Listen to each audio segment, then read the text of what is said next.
What if there was a way to rearrange the furniture you already have to attract more health, wealth, and happiness? I've been using Feng Shui for decades now to help prevent stagnant energy and keep the good qi flowing, which helps energize and harmonize our lives. And I've been using it in different places, different cities, apartments, homes, and my wife Melissa's been along for the journey as well. And so I thought it'd be cool to invite her on here to talk about some of the things that actually made the most difference wherever we happen to be, what kept that good energy flowing, and what kept the bad energy from slowing down and draining our own good energy. So these are going to be very practical game changers. Like we're going to go over how your energy can be drained by dark corners, empty rooms, a bed facing the wrong way, or a mirror reflecting the wrong scene. Corner blockers also, how to remedy those dark corners, how to keep your front door, which is the mouth of chi, open and receiving abundance, not blocking it. Stay tuned. We're getting curious about Feng Shui.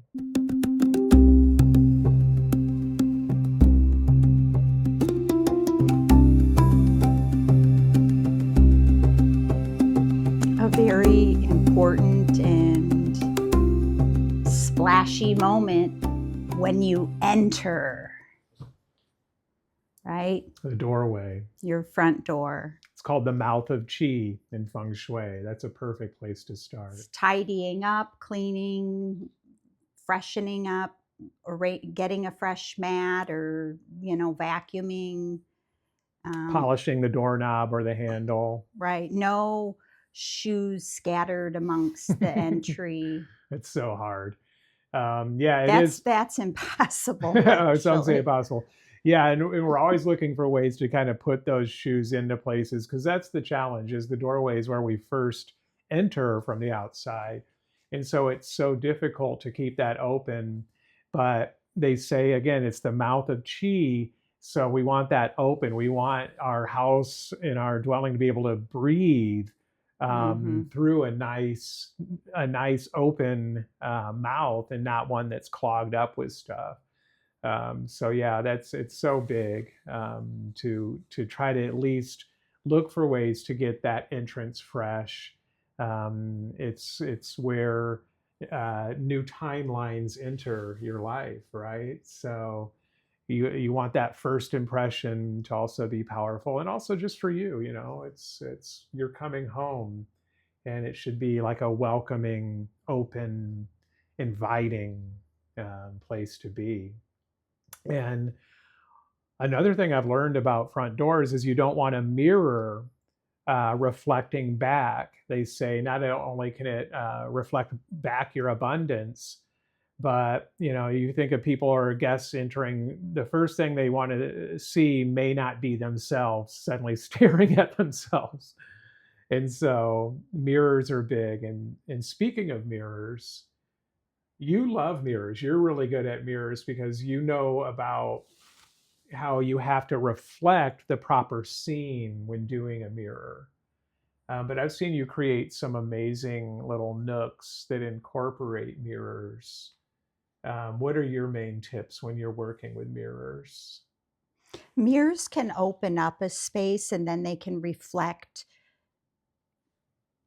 light that's already existing in the room. You can kind of magnify it. Right, that's true. It's like if you reflect a light bulb, you now have two light bulbs, or a skylight or a window. And then there's also that element that it creates movement anytime somebody walks by it, or if there's something that passes by it.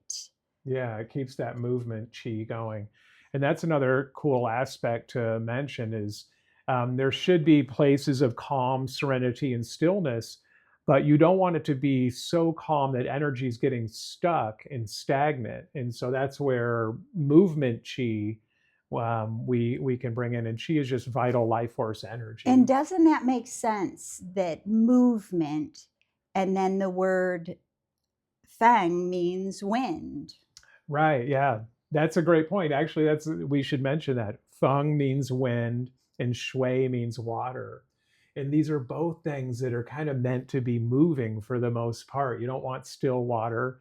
And, in wind by its own definition is something that is in motion and moving. And use the elements as the remedies Mm, to, and it's like, go when you go into the room, you're going to have to figure out where the blockage is. Where is the stagnant chi? yeah. And that's a cool point too. You want to be attuned to energy, your own energy, in your own field. And then that's going to help you tune in and be aware of the energy around you, because it's affecting you whether you are aware of it or not. In fact, by not being aware of it, it could be even affecting you more so. Like they say, if you have a beam in your house and you don't really like the beam, but you can't move it, you're supposed to look up at the beam and say, I see you, and it's okay. You're supposed to, in other words, acknowledge it and let it pass. You're not supposed to like, oh, I hate that thing, or ignore it. You're supposed to just acknowledge and then let it go. So Mm. that's another beautiful thing in feng shui is just letting Let it things be. let it be. Yeah, sometimes we do want to just let things be. Other times we don't want to have things so still that they're blocking our energy. So let's say you're in a room and you're looking around and you're trying to assess where the negative parts of the room are. Where may the stagnant chi be? And so, one way is when there's no movement, it almost means that clutter has piled up. Clutter Mm, is no movement. No one's touched it. Everyone's afraid of it. It's collecting. right. Clutter is a big source So you'll of use movement to clean that. But then the other one is darkness. Look for the darkness. dust can settle. People can just start dropping things or stuffing You things first into a have to find out place. where the problem spots are. Then you can place the remedies like the fish tank or the stand up lamp or the mirror. Right, But just right. actually finding the places. And that's actually by mentioning dust alone. If you see dust accumulating somewhere, that's actually maybe a cry out that maybe some feng shui could happen here. And a lot of people don't realize you're not supposed to have an empty corner in your house, because what it does is it creates like a sharp shadow, pretty much. And obviously, a place where dust is going to collect, and you're going to have the lack of movement, and you're going to have the shadow energy. And so, you mentioned stand up lamp. That's probably one of the most powerful things you can put into a corner because you're then illuminating it and you're creating that decoration. What are some other good? We call them corner blockers. Actually, over the years, we'd say, hey, we need a corner blocker over here. Um, I mean, there's so many. You can get really creative, but the top five are like a stand-up lamp, a mirror, a plant, yeah, of plants are course, very powerful. stand-up plant, something that maybe hangs down, Mm. like a ornament or something that could Hmm. have movement. Nice. What else would we, maybe A a little, curtain that has yeah, or some even kind of light right, or even like dangling? a little table, like a little round table. Create your And little then vignette as there. Melissa would do over the years, she would create stories, meaning instead of just having some random items, they would all have maybe a theme. Maybe they would all be a water element, some shells, and then some like blue glass, stuff like that.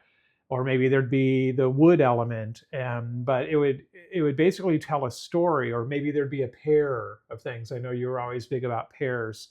If you can ever have two of something, it always just instantly creates a story.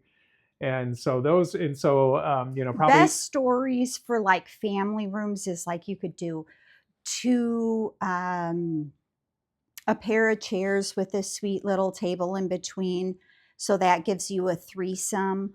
Or you could go to a stand-up lamp, um, a chair and a little table, nice. Yeah. creating these. And also for the corners, you get this sense of the 90 degrees creates that dead end. Right. And so we need to soften Yeah. those ends. That's a great next one topic to cover is look at what is creating a sharp edge and what is soft in your environment.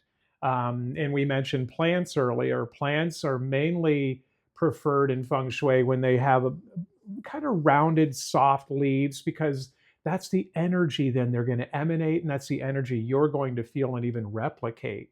Now, if you do have sharp edge plants, that might be good on a window or by a door where you actually want to create some barrier or border because the sharp edges just mean yang energy. They're not negative at all.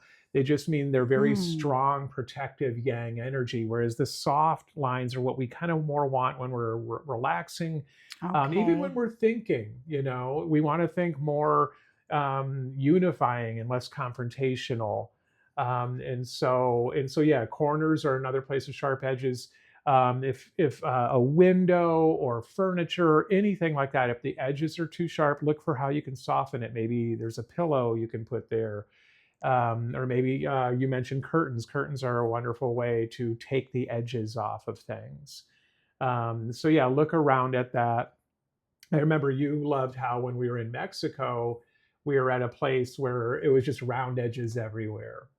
And that's when we My realized, heaven. yeah, that's when we realized how powerful, again, feng shui is. We just felt so relaxed and just at ease, and flexible and open Right. with Everything all was these round soft, no edges. Yeah, there corners. were even the corners weren't really corners. They had these soft edges to them. So that's a huge one. And empty rooms are another thing. People always think, oh, I'm going to get this big house.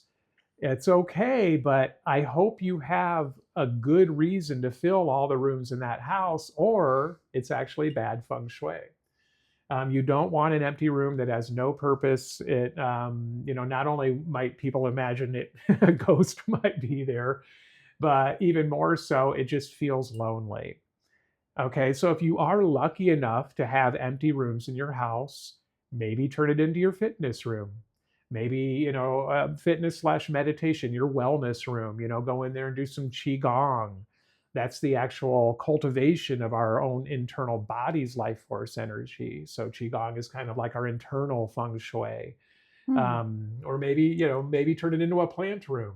Just have plants everywhere in that room, and they'll create a vibe and a beingness within that empty room. So yeah, beware of empty rooms.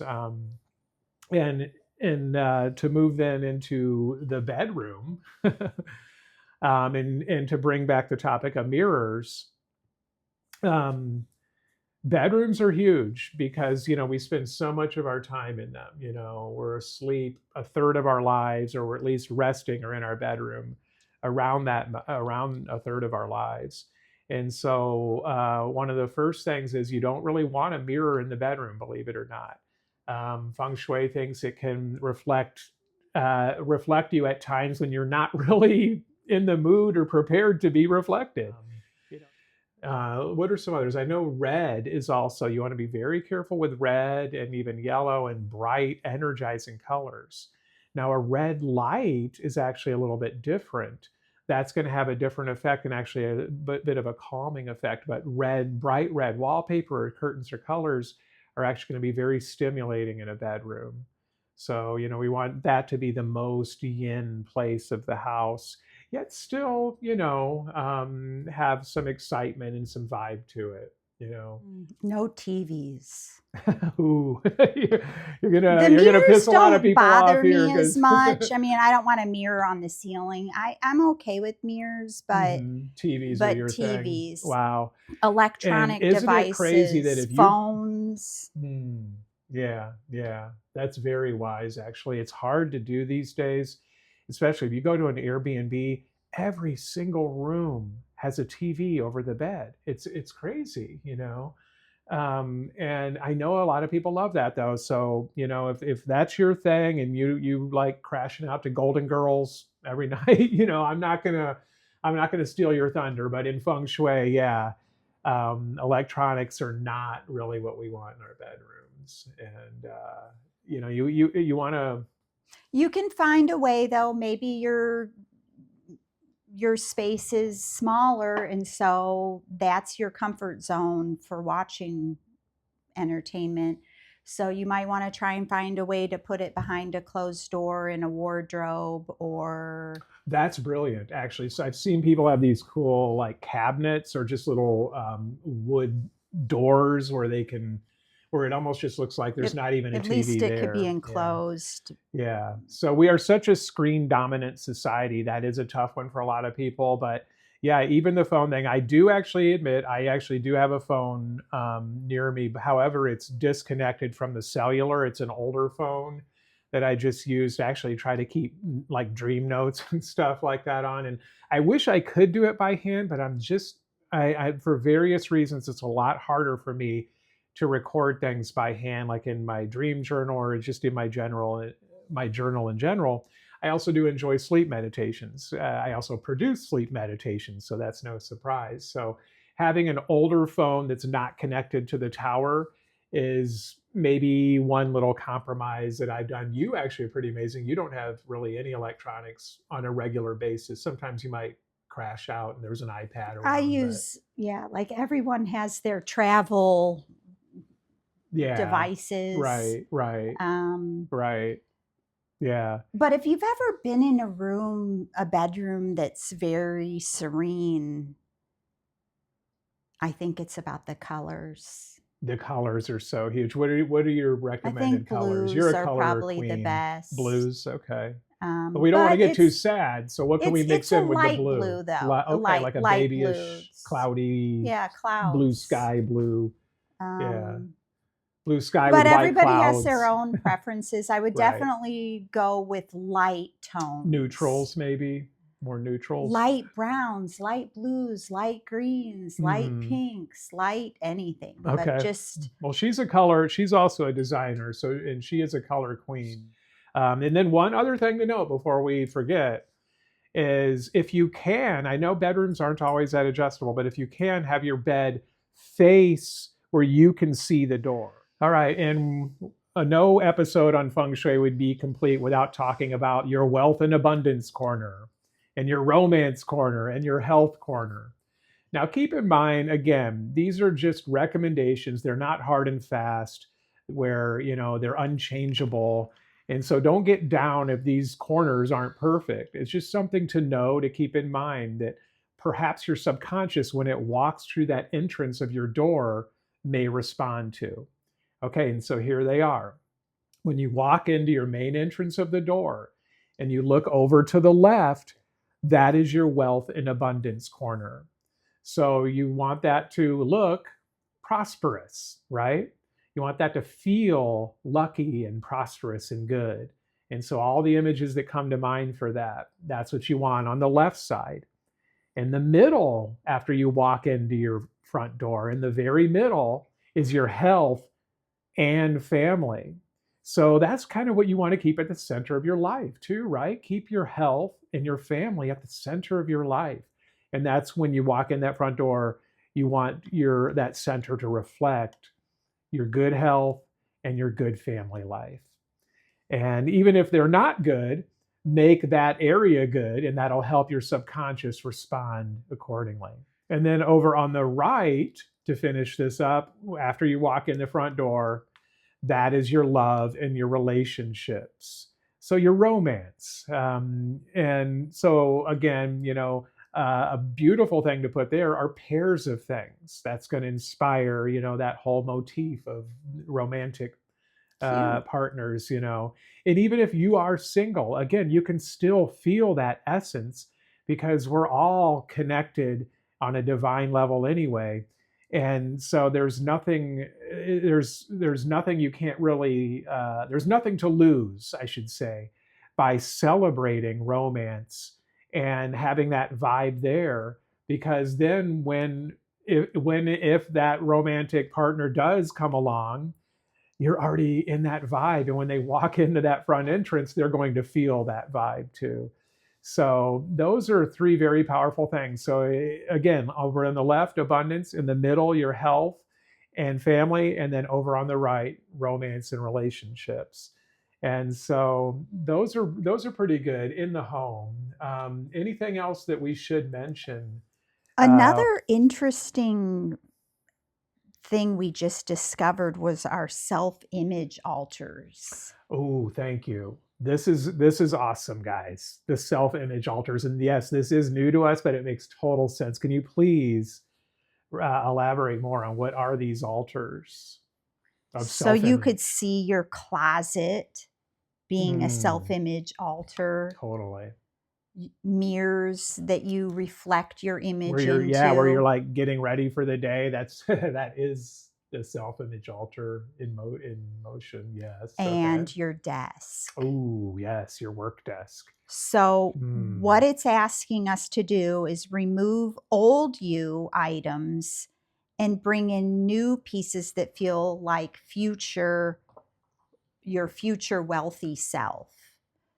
I love that. That's actually manifestation in motion. Then That's what it says. You're already becoming that you stop higher chasing self, and you embody. Beautiful. Oh, and that's also the 5D. If you saw our first episode of Curious, it was all about entering the 5D, which is all about embodying your higher self right now, not waiting for validation, just stepping right into it.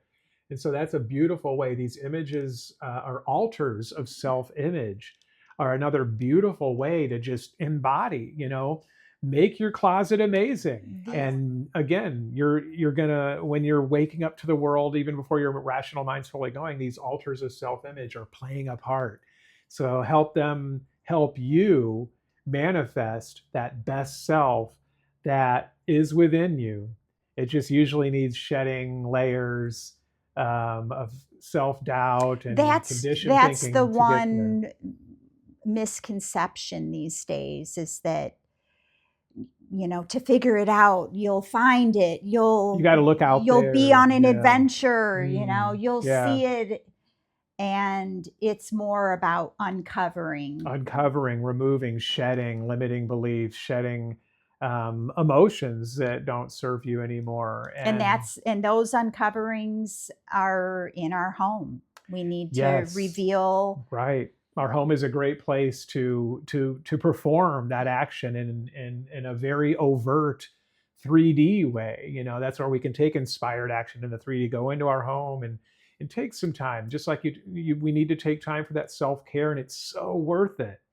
It's so worth it too, to go into the home and create open flows and nice, beautiful boundaries and beautiful spaces that just inspire us and actually increase our energy. And discover our higher selves and help within us our spaces. Yes, and help us even discover our higher selves.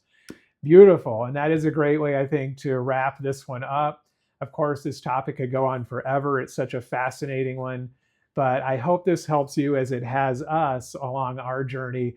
Just remove stagnant energy, which helps enliven your own life and bring fresh energy into your life, your relationships, and your work and your play. And let all your work be play, my friend. And on behalf of Melissa and I just want to thank you for joining us, and always stay curious.